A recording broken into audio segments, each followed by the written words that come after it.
My uncle announced my 11-year-old cousin's marriage to a 65-year-old man, calling it an honor. I froze as the room clapped. Then I saw Kavia's bruised hands signing, "He hits her." That night, I spoke. One voice mine shattered our generational silence, and through that window, sirens screamed. Uncle Dev was arrested. Silence was no longer sacred. It was a shield they used to hide abuse. Not anymore. When I was 9, Grandpa Binish slapped Mira Auntie for humming during prayer. I remember the silence that followed. No one cried.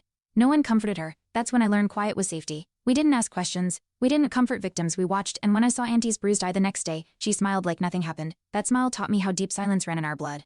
Even love was whispered in shame. At 12, I found a torn book hidden behind Grandma's cerise, an old Assel guide. The pages were frayed, ink smudged by fingers desperate to learn. Inside the cover, I saw name Priya Bhatt, my cousin. She'd vanished after her wedding.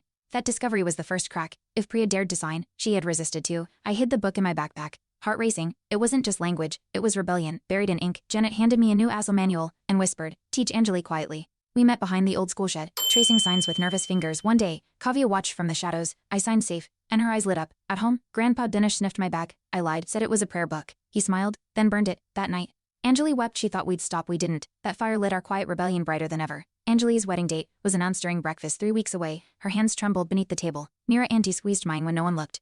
That night, I tapped Anjali's window twice. She opened it, silent tears falling. "Run." I signed. She shook her head. "Kavya," she signed back. "The little one wouldn't survive without her. Janet warned us, move too fast, and they'll punish all of you." Still, I planned. That night, even fear felt like defiance. I slipped a flash drive to Maya, our neighbor and activist, filled with recordings of whispered conversations and hidden signs. She promised action. Days later, Uncle Rosh suddenly praised Grandpa's traditions at dinner. Suspicion bloomed. Maya didn't return my calls. Had she betrayed us? That night, I stared at the wall where we'd traced freedom in chalk. Anjali leaned over and signed. "Still fight." My hands trembled, but I replied, "Always." Doubt had knocked. We slammed the door.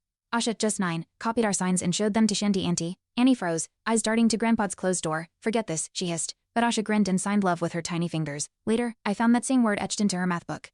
That night, Grandpa demanded we all pray aloud together. Kavya's voice cracked. I whispered my lines. Anjali didn't speak at all. It wasn't defiance yet, but it was the first fracture. At the family council, Grandpa declared Anjali's groom had arrived. She stood trembling beside him.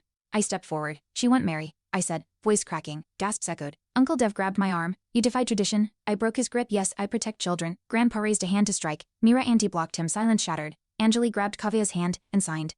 Run. In that room, war began not with fists, but with words we never dared speak. I couldn't finish the whole story in the short. The full story is on my channel and link below.